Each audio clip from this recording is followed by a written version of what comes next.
I came in here as a kid. I was pretty young. I was still a teenager. So I still had a lot of developing to do, a lot of maturing to do. And this is a difficult place for someone that young to grow up in, any teenager. My life got derailed when I was a kid, and I made a lot of bad choices.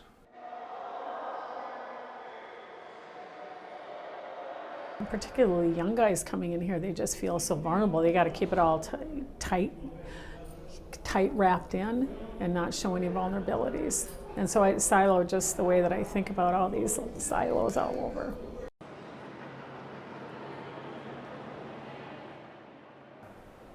I couldn't grasp it. I couldn't grasp that reality at 16.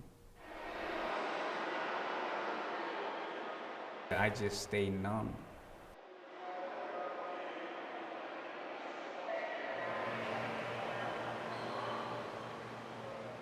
You start to lose bits of, I guess, just humanity. You start to just go into yourself. You just go further and further and further into yourself, and that can be bad sometimes, especially in a place of isolation. As I see it, then there's a lot of anger, because anger is the kind of go-to cover-up for it, so you can't express, hey, I'm really worried about my mom, or I'm really sad I'm here, or I really regret. And so it just all becomes anger that comes exploding outwards. The pain that you've been through kind of shapes how you deal with things, right? It becomes a battle to maintain that humanity of yourself. So how do you find identity? Life doesn't stop just because you're locked up. And I realized that hurt people hurt people. Before I was the editor at the Prison Mirror, I was a swamper in the units, and so I would be in the units, and so I would be having conversations, and Officer Espinosa would come into the block and get right into our conversations. Hey, what are you guys doing? What are you guys doing? I'm a Hispanic man from the South Bronx, New York City. I moved out here in 2002 for this job right after 9/11 at Stillwater Prison, and I've been there for 19 years now. And he just started engaging with us. And I've been asked why am I a guard, and I said because I like to help people. The guys I'd be talking to, they were short timers, so I'd be like, what are you doing when you get out? And so as soon as he's like, yeah, what are you gonna do? You gotta be, you can take advantage of all these opportunities out here, and he gets really passionate, he gets really going. Wow, my thoughts about prison was locking people up, and it's just isolation, locking people up, responding to altercations, fights. That's what I had envisioned in my mind, what I seen on TV. Part of it's true, and the other part is not true. I do see something different. I believe that people can transform from who they were to where they want to be and where they want to go in life. That transformation is possible. Why do you believe that? Because I'm transformed. I do see that people do change. Within the 19 years I've been there, I've seen people transform in front of me. Like they're different people. And I think that if given the opportunity to give them an opportunity to go back into society, I know that I wouldn't ever see them again.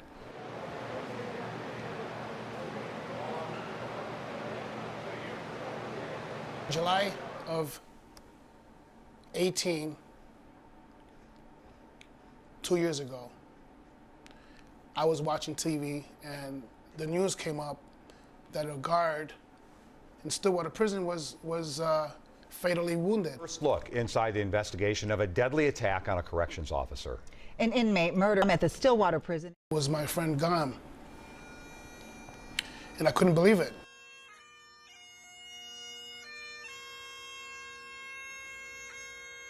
People were quitting, leaving the job the next day, There was more isolation, there was more confinement. They were trying to figure out how to come back from this situation. And ever since that moment that happened, that place hasn't been the same. You know, like it's been like us against them mentality again, but stronger. It's been a rough road. I started thinking to myself, what can I do to bring something positive in this place? What can I do? You know, and so one Sunday I went to church and our pastor gave a strong sermon, and you know, I started having this conversation, and I was told to do something, and I wasn't sure what it was, but I had faith that I was going to figure out what I needed to do. And so my wife and I went to Mexico, and on our way back through Cancun airport, there was a store that said prison art. And wow, I walked through Stillwater so much, and I see all these guys using art, paint, ink, pencil. I'm like, these guys, they have something.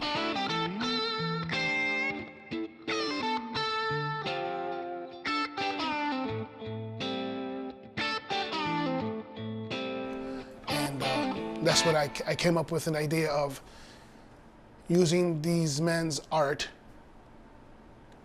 and bringing it out into society and showing society some of the good things that these guys can do. I think that the art is just the center point of the conversation. It's more than just the art and what they could do. Yes, they can do art and they are incredible with it. Do we tell them that they're good? Do we give them opportunities and let them know that there could be opportunities for them when they get out of prison or while they're in prison? No. So tell me, what are we doing here today? Oh man, we are showing some art. We are taking photographs of some amazing art that the men in Stillwater Prison have created, and create more. It's a wonderful day. It's a Sunday, and today's the Lord's Day. And we are just getting images of art to have on the website.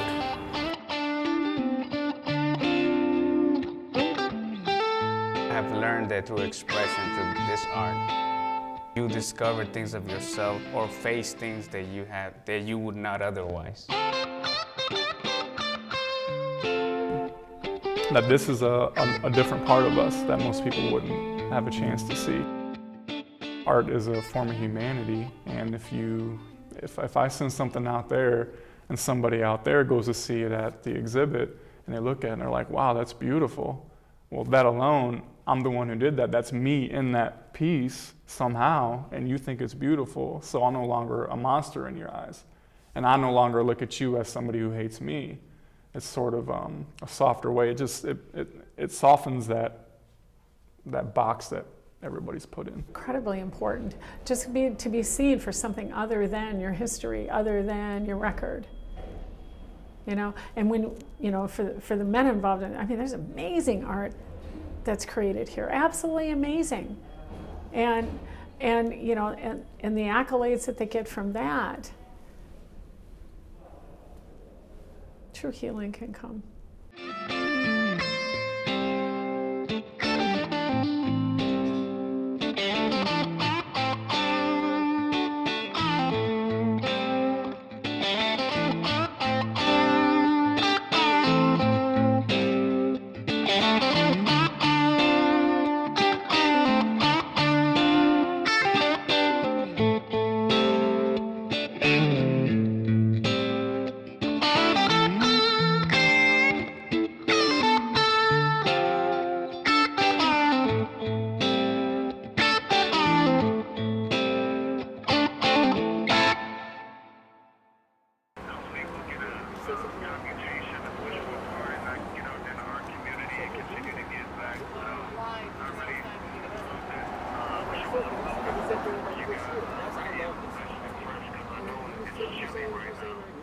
cold. It's cold, yeah. Just a beautiful piece of artwork.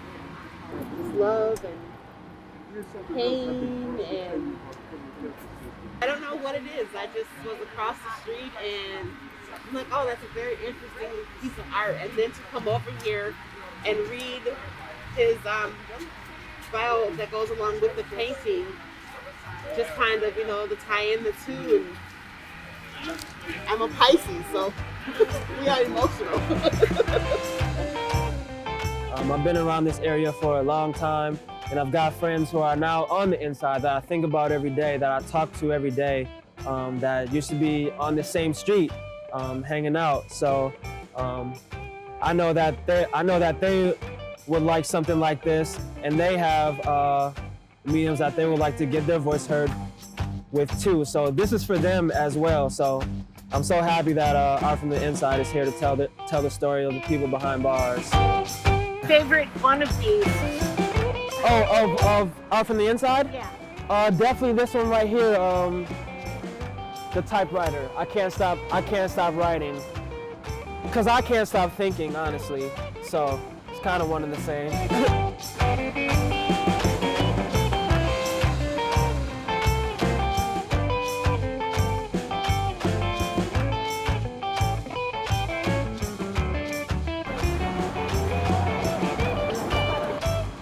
And I always believe that arts can change people. Arts can inform people, art can inspire people, and can change the world. And no matter where you are, whether you're in a confinement of walls or you're out here, no one can strip your ability to express artistically. I also caught a little piece of one of my fellow Hmong person, and one thing that stand out to me is the cherry and the spoon. Although he put a little blood dripping from the cherry, and that's his art expression. But he's telling people that folks that look like me and him are Minnesotan. And that's what I want to tell folks, that when I see this, I said, whether he's in prison or like me out here, we are Minnesotans. I love his signature too. We have to just check our humanity and realize that any of us could be where any of them are. We just don't know, because our circumstances haven't been theirs. And everybody has a story, and we should start listening to them. When you start to make art, you start from scratch. You start maybe with nothing. You start with a blank something. And perhaps that's kind of what a lot of people on the inside are looking for, or maybe they're expressing that next chapter of their life through that art. So I think just being able to create something from nothing I think it's amazing. I have to assume it inspires hope.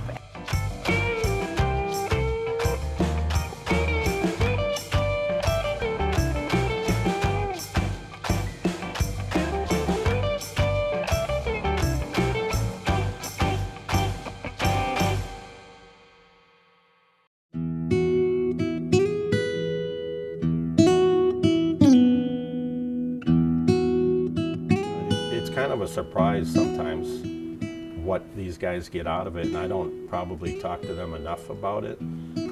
Just the other day, talking about when we come in and we learn elements and principles, they've told me that they start to see the world differently after learning about those things, and I know what they mean because I do it too. You start to look at how you might paint something, how you might draw something. Some of these guys have never done any art before. To see, they go from 0 to 100. This guy that sits here, he was just telling me yesterday how he sends his work home and his family is just thrilled to see what he's doing, from not doing anything to this. And to hear somebody say that they see the world differently, that's kind of a big thing. And art showed me that, yes, it projects your pain, it communicates what you're feeling. But now, how do you use that and express it with people? So he also guide me or push me towards learning better communication skills, to be able to create a dialogue or some form of rapport with some of the people in here, you know, that work here and are living here. So that's what I discovered, that I'm very capable of that. You know, it's even better because it's focusing, it's monotasking, it's just doing one thing. You get to shut everything else out. When you're focused, when you're concentrating on that line or that curve, whatever it is that you're creating, you get to quiet all of this stuff in your head that's telling you what, you know, whatever it's telling you, you know, and I mean, that's just the neuroscience on that, right? That allows you to monotask and to quiet things, and you learn to sit with yourself, and you learn the value of being thoughtful and slow. And you know, maybe you didn't learn that as a child. Maybe life is too crazy to be able to be able to think about being still and quiet. Maybe you needed to be on guard all the time, and you know, maybe there wasn't enough food and it wasn't safe or whatever. But that art gives you the chance to really sit and focus your brain and let all the rest go away. And when you learn how to do that, that's when doors get to open for you about thinking, you know, thoughts that are helpful. You know, what do I need to do? And maybe I do have something going on here, and maybe I can change. I think it's finding that place where, you know, where okay, is this me or is this something? And or is this something I did? I'm not going to be somebody who's going to be like, well, I'm not going to forget about my past or forget about the mistakes that I have. That's still part of my narrative. I'm an inmate artist. I'm still an artist, but that's informed by me being an inmate also. But at least I'm not just an inmate.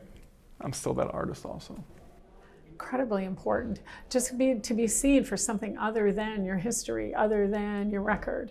Some aren't ever going to leave, so to let them know there are ways to make a difference when you're here without even having to be outside the walls, through their artwork, through their writing, through whatever it may be.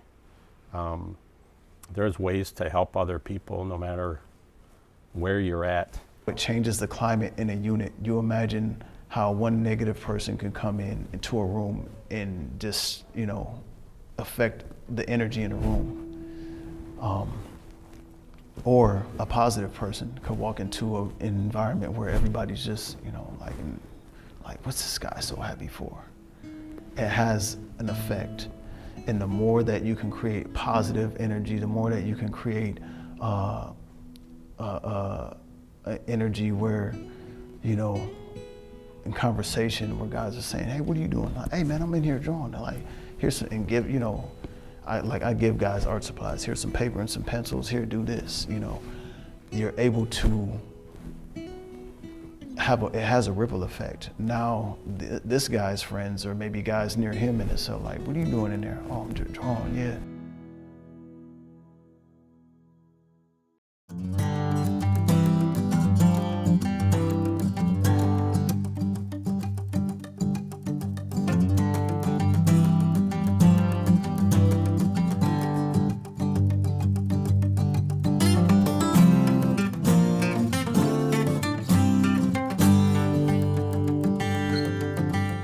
Today we are at the exhibit site and we have our curator. Once this is on the walls, we will see, you know, how incredible these guys are with their art and their artistical being. Look at this, these guys are amazing. I could see parts of this as he was talking to me, explaining what he sees on a daily basis, you know, the strife, the toxic environment, and the art and the creativity. I'll show you the first one that really hit me. So as I'm going through all the work, I'm seeing some very beautiful pieces. This is Brian Batchelor here. He very attentive to his materials, his subject matter. Just the use of the negative space in this black and white is just I teach this, and awesome. Absolutely. What really grabbed me first, and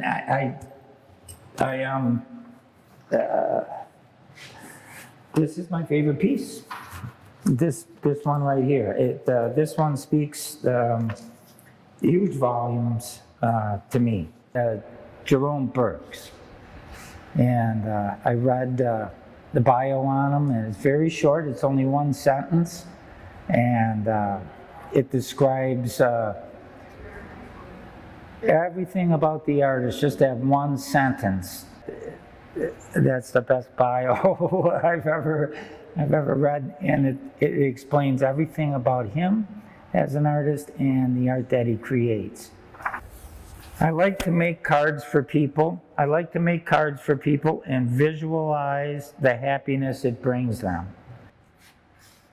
Antonio tells me his cell looks like this all over the walls. He's bringing peace and tranquility into a place where it's resistant to that, you know, in the simplest way of all, you know, just found objects. You can't have much in there, so if you can create something like this out of scraps of paper, imagine what you could do with your time and, you know, your life. And that's what I took away from it. I mean, if I was looking for some answers, I would look to this.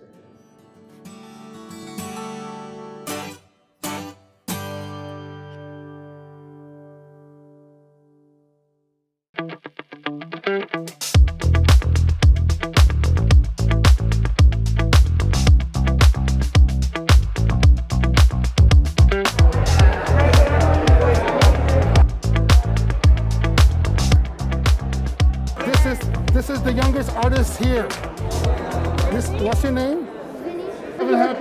I am here to support my loved ones in Stillwater. I am here to see his art. I'm here to show my son his art and everybody else's art behind the walls. And what did you think? What was your favorite one? The flower, my mom's friend. It's called Pure Intent. Pure Intent.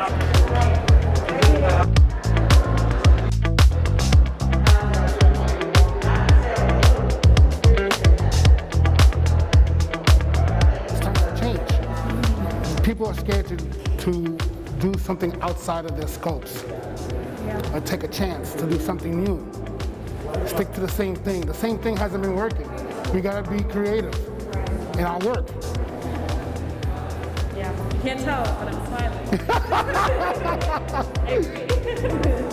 Yeah, especially something like art that does require. We're here to support Roberto Lopez Rios.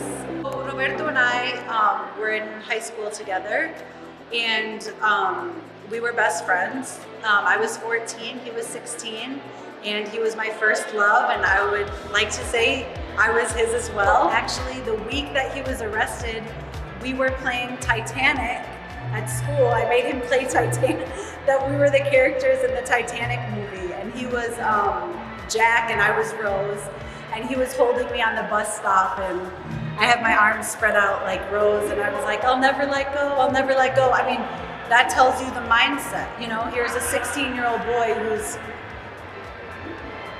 playing a character from a movie who is now being held to the same standard as an adult. We need to stop incarcerating children.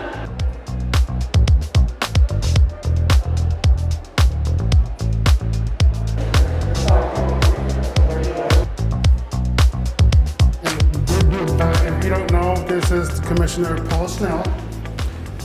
Paul Schnell has been doing some serious hard work in this community.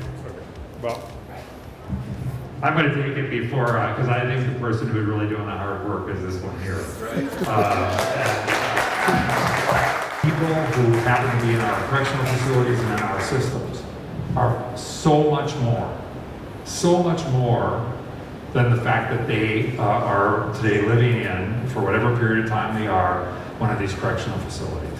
And I think this art is just one of the ways that we get to visually see that and honor that and recognize that there is much more to all of us, but in particular, the people who oftentimes we find it easy to forget. We have to do better. We have to do better in terms of thinking about the ways we transact justice, whatever that is, and certainly having people in these institutions is not it. Thank you, Commissioner. This exhibit today is called Numbers. Numbers, because in the prison system, we identify people by their numbers. What's his numbers? You put into the computer and his whole life story pops up, you know what I'm saying? And they're more than numbers. They're people. They're humans, you know, they messed up. But they have the opportunity to correct that. I want these guys to know that people are behind them, that they're not forgotten, they're not invisible, they're not transparent, they're people. And we all need compassion and grace, and we all need forgiveness in our lives. I messed up so many times, you know what I'm saying? And today, by the grace of God, I'm here talking to you, telling you this story. This is awesome. You know, this is what community is supposed to be.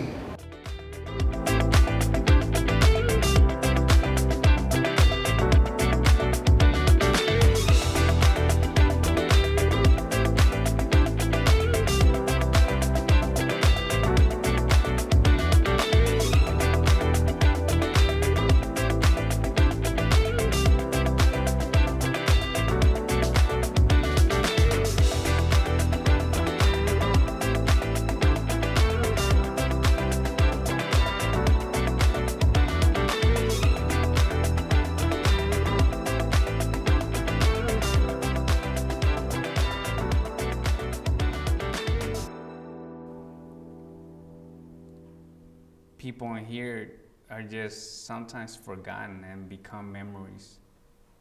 So for someone to see your work and at least look at your name, you know, it's actually a good feeling. When you feel like, wow, something I did touch something, it meant something to somebody else, that feedback is really great. And I think that that's part of some of the